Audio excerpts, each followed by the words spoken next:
آدم امتی علی، جس کا یقین بولو علی، آدم امتی علی کعبہ، نوح امتی علی کعبہ، موسیٰ امتی علی کعبہ، ابراہیم امتی علی کعبہ، اسماعیل امتی علی کعبہ، ایوب امتی علی کعبہ، یوسف امتی علی کعبہ، یعقوب امتی علی کعبہ، موسیٰ امتی علی کعبہ، عیسیٰ امتی علی کعبہ۔ اور ساتھ قرآن رکھ کے فیصلہ کر، جو علی نبیوں کا کعبہ ہے وہ بدوؤں کے ساتھ برابر کہتے ہیں۔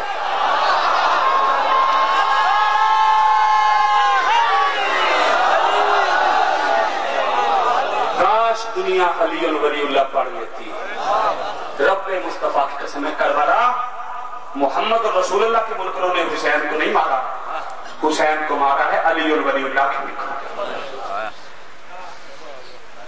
میدان کربلا میں دو نمازیں پڑھی گئی، ایک مظلوم اور مظلوم کے ساتھیوں نے پڑھی، ایک یزید کے ساتھیوں نے پڑھی۔ کیا حسین اور یزید کی نماز برابر؟ نہیں، نہ اور حسین اور یزید کی اذان برابر ہے نہ نماز برابر ہے۔ یزید کی اذان میں بھی علی نہیں، یزید کی نماز میں بھی علی نہیں۔ حسین کی اذان میں بھی علی ہے، حسین کی نماز میں بھی علی ہے۔ عزیزانو، تم نے کربل میں اکبر کی اذان سنی ہے، اگر میرا ساتھ دو میں تجھے کربل کے میدان میں حسین کی اذان سنانا چاہتا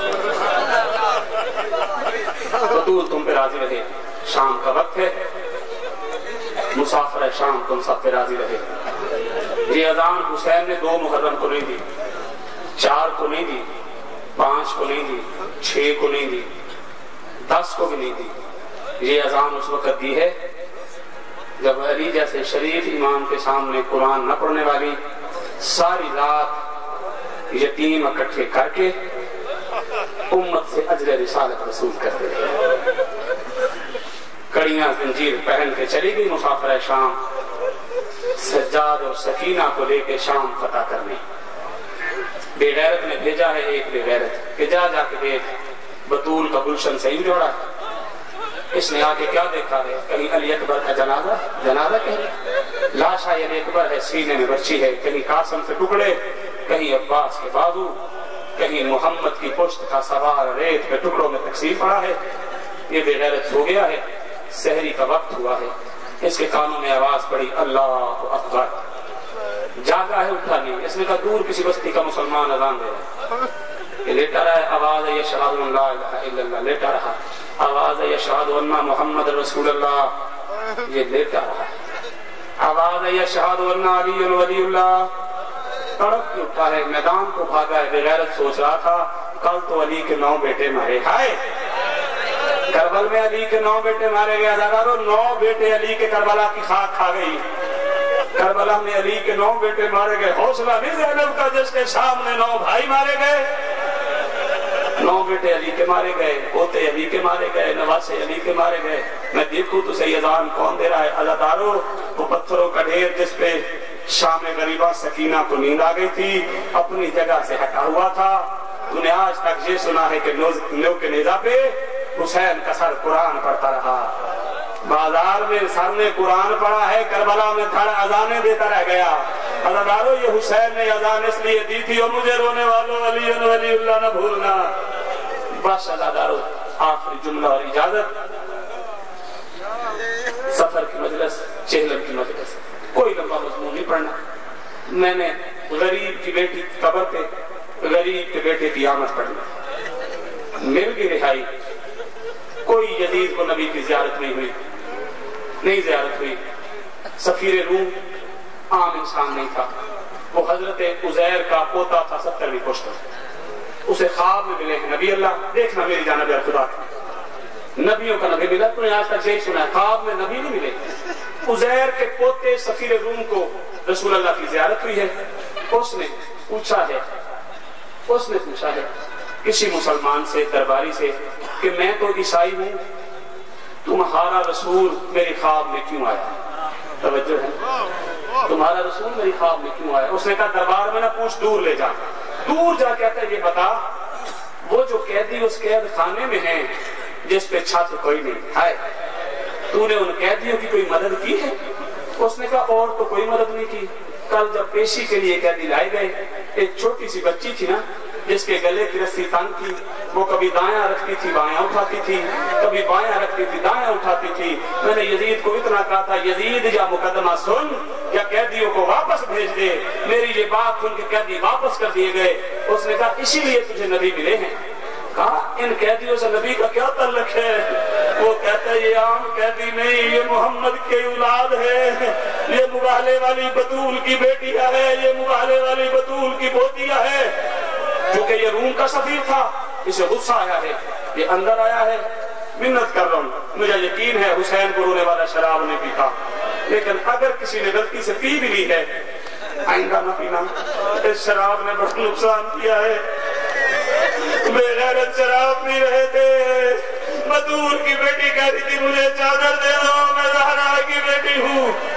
بے غیرت پی رہا تھا شراب۔ اس نے جاتا ہے تو کتنا بے غیرت ہے، اپنے نبی کے بیٹے کو قتل کر دیا ہے، اپنے نبی کی بیٹیوں کا سر ننگا کر دیا ہے۔ میں اس لیے سفیر نہیں کہ میں کوئی قابل بندہ ہوں، میں عزیر نبی کا 70ویں پشت میں پوتا ہوں، اس لیے مجھے سفیر بنایا گیا ہے۔ اس نے نشے کے حالت میں سفیر روم کو کیا قتل۔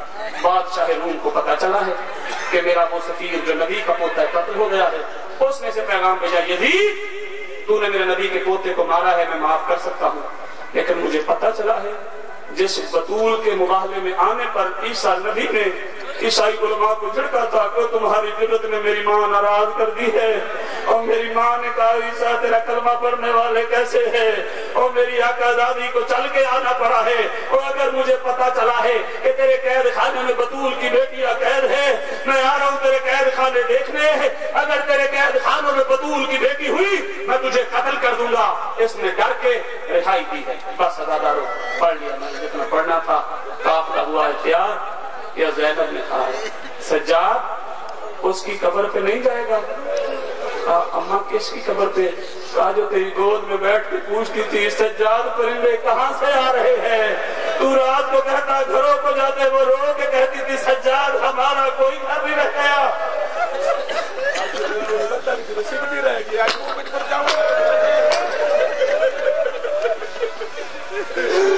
سکینہ سوچتی رہ گئی وطن آنا نصیب نہیں ہوا۔ تم سارے سکینہ کے نوکر ہو، مجلس میں ایک بار ضرور کہا کرو آئے حسین، یا حسین پتا کیوں پردے میں آئی دادی اور پھپھی کے پہلو میں آنکھ ڈال کے کہتی ہے اماں یہ کیا لگتے ہیں، بیویاں کہتی ہے نوکر لگتے ہیں، پھر پوچھتی اماں انہیں کوئی نہیں روکتا، اماں یہ جب چاہے میرے باپ کا نام لیتے ہیں، بیوی کہتے ہیں یہ نوکر جو ہے، اماں میرا کیا قصور تھا، اماں میں نے جب بھی باپ کا نام لیا، اور کبھی شمع کے تماچے مارے، کبھی عمر نے تماچے مارے۔ بس ادادارو آ گئی سواریاں، 3 محمل آئے قبرستان غریباں، اتفاق شب جمعہ تھی۔ امام نے گولکن سے پوچھا، میں قیدی تھا، میری بہن نے دنیا چھوڑی، میں اس کی قبر بنا گیا تھا، قبر کچھ زیادہ بن گئی، مجھے بتائے گا کہاں ہے؟ کہتا ہے قیدی تیری بہن کی قبر سب سے الگ ہے، اللہ کرے نہ سمجھا سکوں، اور جتنے سید بیٹھے ہو ماتم ضرور کرنا غربت زہرا پہ، غربت حسین پہ۔ امام نے کہا کیا ہے انوکھی نشانی؟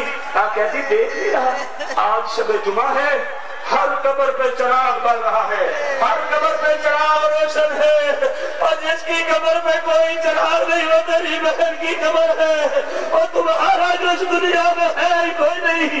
اس نشانی پہ پہنچا، ہر بی بی نے بیان کیا، بی بی رباب لیتی ہے قبر کے ساتھ۔ ثانیہ زہرا نے دیکھا، کہا بھرجائی ساتھ کیوں لیٹی ہے؟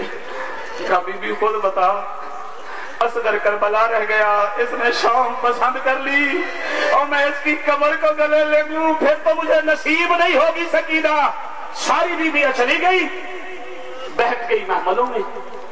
یا بی بی فضا کو بھیجا ہے، اما فضا جلدی جا، سجاد کیوں نہیں آیا؟ عزادارو حالت کیا تھی؟ تعویذ قبر پہ سینے کے بل سجاد لیٹا ہوا، قبر سے چھوٹے چھوٹے ہاتھ نکلے ہوئے۔ سجاد کہتا ہے سکینہ مجھے چھوڑ، سکینہ کہتی ہے ایک رات رہ جا سجاد، اور سجاد ایک رات رہ جا۔ سجاد کہتا ہے کیوں؟ سکینہ کی آواز آئی ہے تجھے توب پہنے دیکھا، اور تجھے زنجیروں میں دیکھا، اور تجھے کوڑے کھاتے دیکھا، اور تجھے ظلم برداشت کرتے دیکھا اور سجاد میری قبر میں رات رہنا اور میں دیکھنا چاہتی ہوں تو کے بغیر کیسا لگتا ہے زنجیروں کے بغیر کیسا لگتا ہے بی بی فضا نے کہا زینب تجھے جانے کی جلدی ہے جلدی کر کے سجاد مارنا جائے ادادار عائشہ بھی زہرا منظر دیکھا قبر سکینہ پہ ہاتھ رکھ کے کہا سکینہ سجاد کو ذرا چھوڑا ہے کہا سکینہ تجھے پتا ہے نا میں دن کو سفر نہیں کر سکتی یہ تو بے غیرت مجھے شہروں میں لیے پھرے ہیں اگر آج رات رکی کل دن کو بھی رکنا پڑے گا یا پردے کا کوئی انتظام نہیں ہے سکینہ نے کہا پھوپھی میں تیری مجبوری سمجھ نہیں ہوں تو سجاد لے جا لیکن پھوپھی مجھے یہ تو بتا